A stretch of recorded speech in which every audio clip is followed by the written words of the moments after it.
Welcome to KnapChat, the podcast that looks at how we put people and the planet first.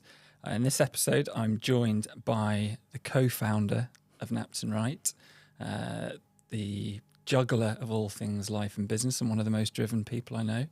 Also, my wife, Louise Wright. Welcome. Thank you very much. It's great to be here. It is. It's doubly great. This is like being at home, but in someone else's studio. So for those of you who don't know Lou, would you like to give a little intro to yourself? Hello, I co-founded Knapton Wright with you. I'm a farmer by trade, but have recently found my creative streak with Fred and Emily Jewellery. And I also run some self-catering accommodation apartments on the farm. We developed an old barn with my sister. What led you to create the hospitality business? Claire and I have, it feels strange telling you this, you know the information, but for our listeners' benefit, Claire and I both had backgrounds in hospitality. We both went to London, we both worked in event management, we both actually did ski seasons and travelled doing lots of hosting jobs. And we loved it, we really enjoyed it, we were organised, and it fell naturally into our skill sets. We had the opportunity to develop the barn on the farm, and it just seemed a no-brainer, so went with it. It's been great. When was it? Was it 2018? It launched 2017? I can't remember. I think it's coming up 9 years old. Yeah. It's been great. And I think so. There's a few things around the barns. So the farm has been in the Knapton family since the 40s. Was it your granddad who? Yeah. took So it my on? grandpa started running the farm just after the war. Yeah. And he ran it for a number of years, and then worked with his two sons, so my dad and uncle. And my dad continues to farm with us, with my sister and I. And he's hoping to choose to step back and not do quite as much at the moment. So Claire and I are taking on a bit more, which is fun. It's a bit like the royal family, though. The farmers never retire. No, farmers never retire. I had that conversation yesterday with somebody else. It's in their blood. But with the farm, so you've got the base there, and with us coming back to Lincolnshire, I was back for you there for the first time for me, and then Claire and her family joining a couple of years later. We needed to expand the farming business and looking to diversify like many other agriculture businesses out there. What other things have you done with the accommodation from a sustainability perspective? Because it was 2017, 2016, something like that. We had to look to the future when you were developing it, when you and Claire were designing it and thinking about how it was all put together, and then also the sort of the community side of things. You talked to me a lot about the kind of hospitality community. So on those sides, what would you say? Yeah, so from a sustainability point of view, Claire and I are both very keen. Well, I suppose all farmers actually see themselves as custodians of land. They don't see themselves as owners. And it's the same with buildings. And so everything that we do has this thread of sustainability running through it. Every decision we make is concerning our environment. So on the farm, from the farm point of view, we have lots of environment schemes that we're part of. We have permissive rights of way that run around the farm so that the local community can use those around all the fields. In the barns, we use the solar panels and the air source heat pumps, so we have as much green energy as possible to heat the barns, heat the water. We use that for energy on the farm because we have a lot of high energy use sheds on the farm for cooling potato product. We have an annual audit on plastic use, so we keep changing that, so try to reduce the amount of plastic that we use. There's lots of things that we do to try to improve the way that we are.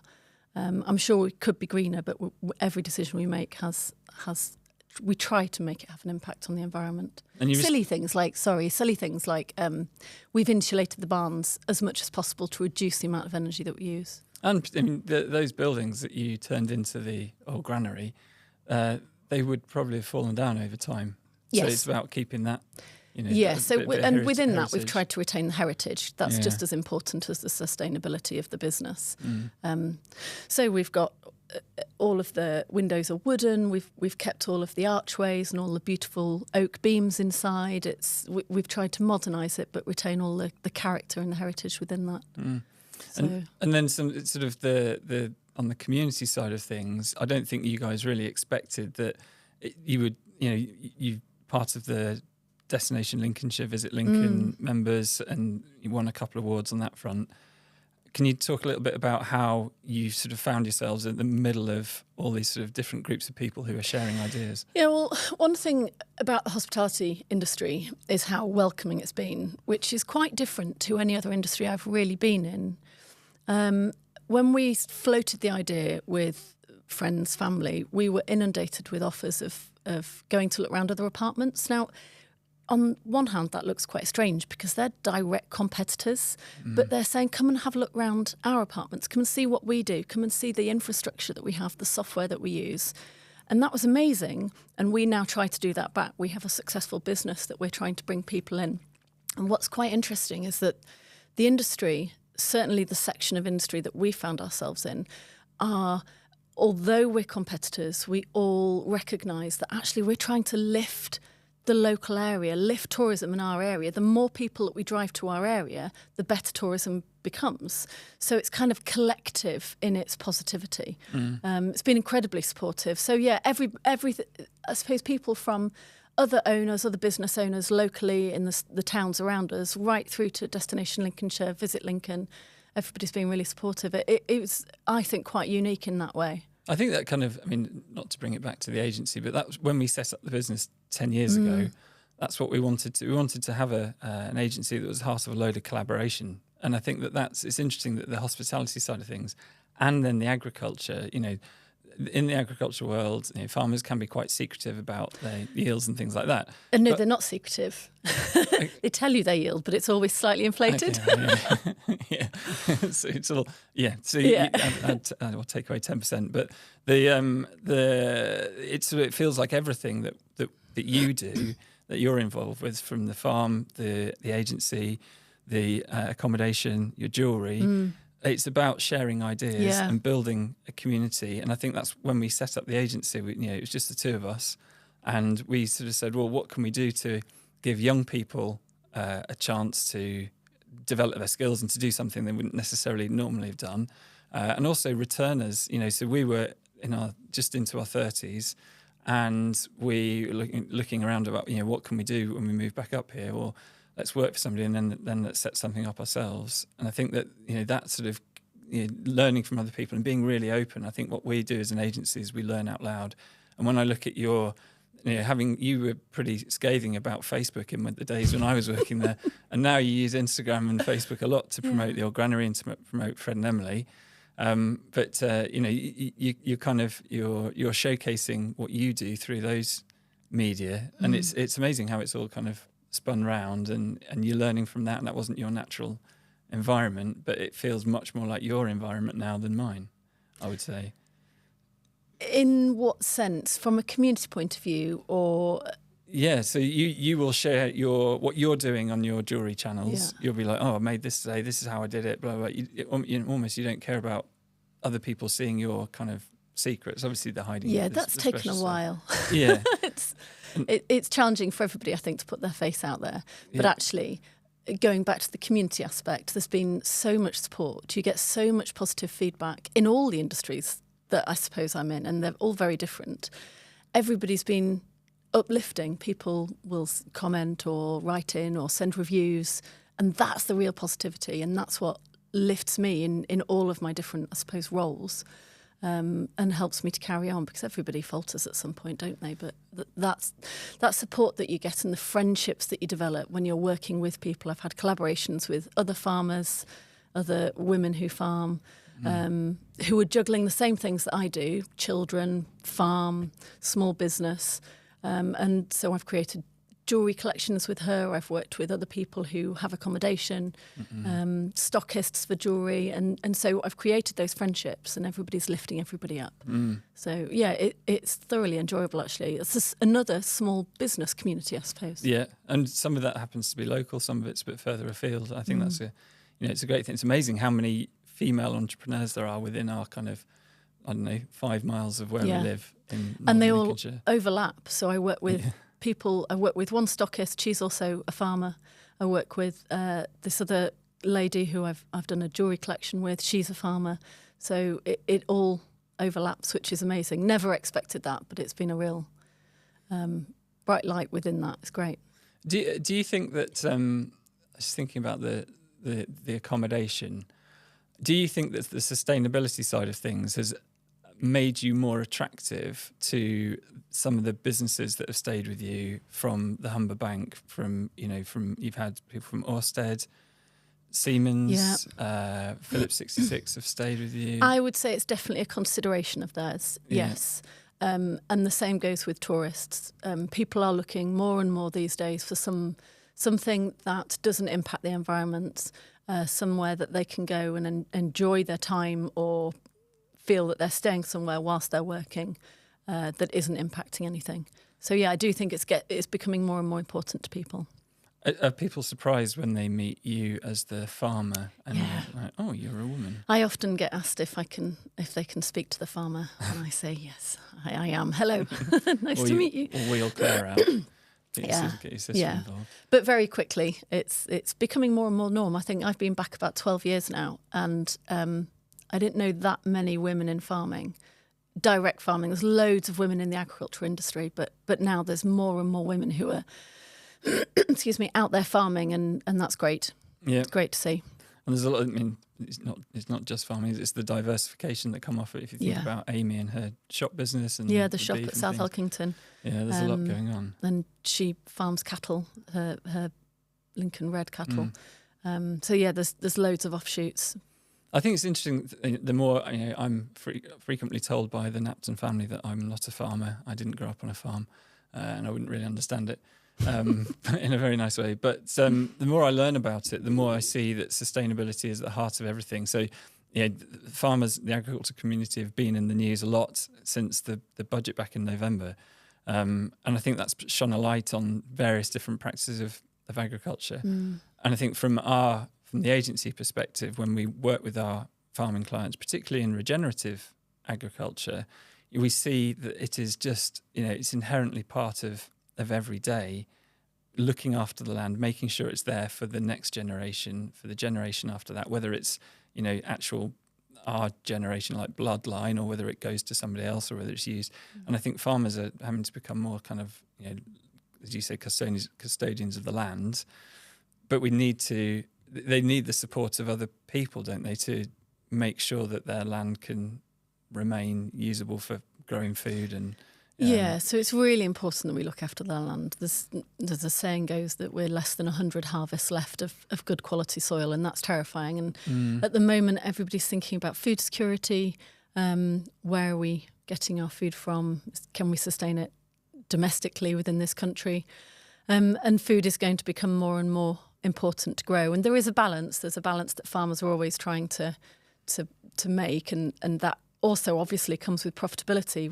We're in a business and we have to make money. We all have mortgages and bills to pay, but that is balanced with looking after the soil, making sure that we're caring for it and growing legumes to improve it, and putting good things back in, ideally organic. Yeah. But at the same time, we need to use the land for energy and for housing and for all sorts of other things. So there's a huge balance, and there's no right or wrong. It's just important that we remember that primarily we're food producers. Yeah, and people need to eat. And the less distance it goes between, the better. Yeah, where it's grown and where it's consumed. That's hard with the structure of the industry at the moment, with pack houses and supermarkets. But yeah, we're all striving for that. We're all striving to produce food in the most sustainable and also, dare I say it, profitable way possible. It's a business. You've got to make money. It's a business, yeah. And so one of the things that I've come to reflect on over the last 10, 15 years or so is that that people in farming, without realising it, are kind of natural marketers.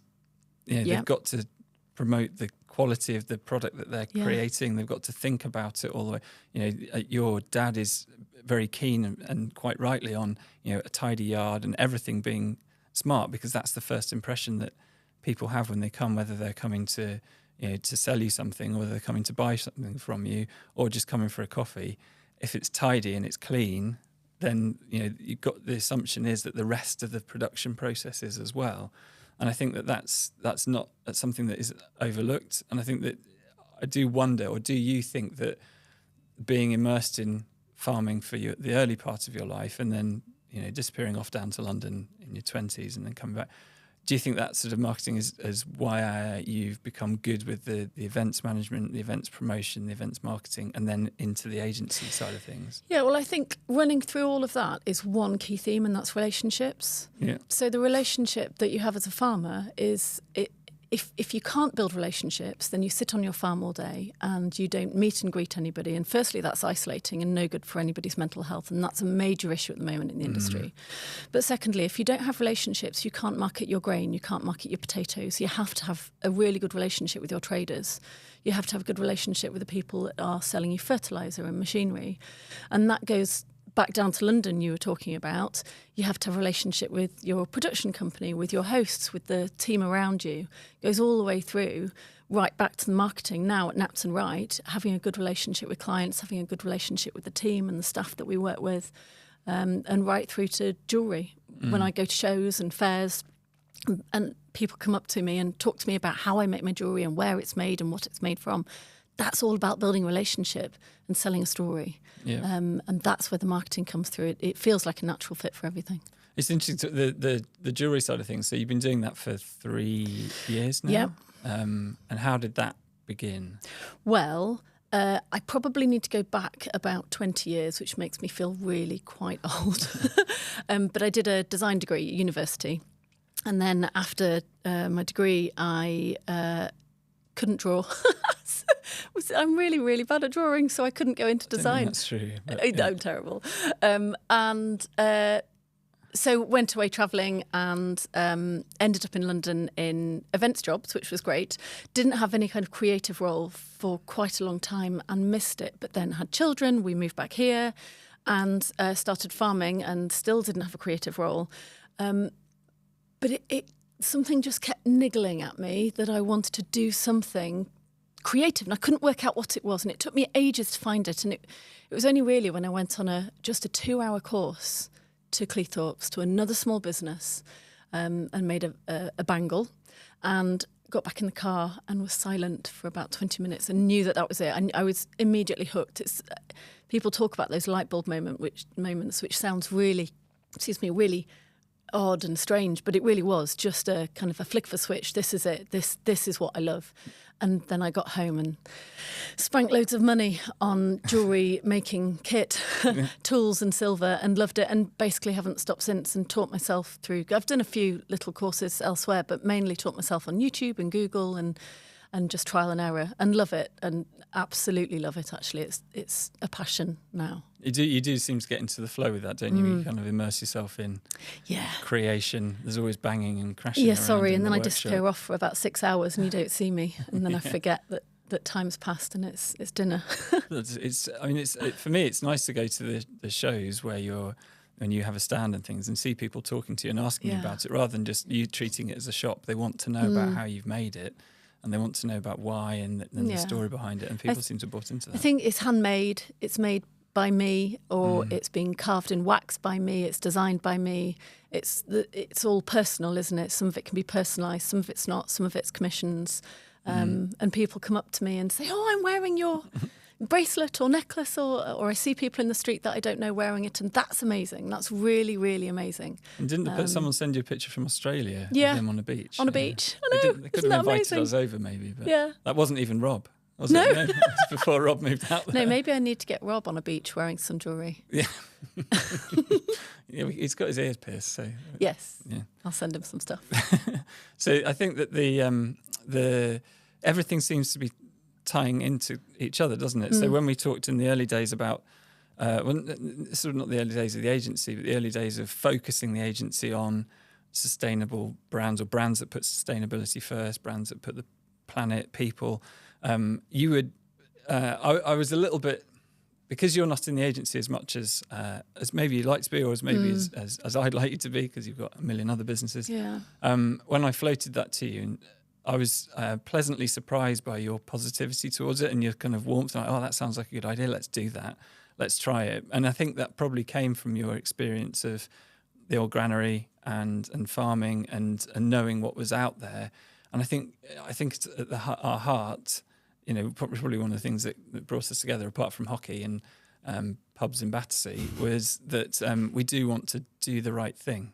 Do the right thing for people and the planet. It sounds a bit twee, that, doesn't it? But yeah, it does sound a bit twee, but actually I think you're right. It did feel like a natural fit. It felt like, without much conversation, the right way to go. yeah, And I think a lot of people, everybody wants to be friendly to the planet. Everybody wants to do the right thing. A lot of people don't know how to do it. yeah, And actually, especially within technology, especially within websites, especially within energy consumption, people don't know what to and how to do it. And you guys are there to be able to explain that to them yeah. and enable them to move forward in a planet-friendly, people-friendly way. Yeah, that's interesting. When we did the awards recently for Destination Lincolnshire, the Tourism Awards for Lincolnshire and Rutland, and there were two things on that. One was when I was talking to the chief exec, and she was a bit concerned that we're not necessarily as planet first as it seems that you want us to be. And I said, no, that's fine, because what we're going to do is help you tell the story of what you're doing, and then help you kind of move forwards. And then it came to the awards recently, and I was amused when I was sitting next to you. And bear in mind, you used to put on these big shows down in big sort of venues all around the country for CRUK and Chelsea. And to when it got time started ticking on, and you zoned into event mode, and you're like, they need to get on with this. We've got to start moving forwards. And I was like, oh God. And I started thinking, I started thinking, what have I done? I haven't done anything here. This has nothing to do with me. Like, Joe. But it's interesting that you never really lose that that organisational side of things. And I think that as we as an agency grow our influence and our offering, and in our sort of way, we're not going to be shouting about things. We do it in our way. Yeah. And I think that is reflected in the way that you promote the old granary, the way that you promote the Fred and Emily, the way that you carry out your farming business. It's not shouting about how many acres you've got and all that stuff. It is just about, well, actually, we grow nice stuff, and if you want it, come and get it, kind of thing. Yeah, let's do the job. Let's do it really well, and also let's enjoy the process through it. Yeah, that's the be all and end all. Enjoy what you do, and you're going to create an amazing product. Be that jewellery, be that accommodation, be that whiz bang fabulous events, or ton of potatoes or grain. You enjoy it, then the product will be amazing. I think, and it's like we've planned that line to close off the conversation, and I think that's a nice place to finish up. So thank you very much for coming to talk to me today and explaining everything about what you do, and I look forward to carrying on this excitement together. You're very welcome. I've thoroughly enjoyed it. Thank you. Excellent.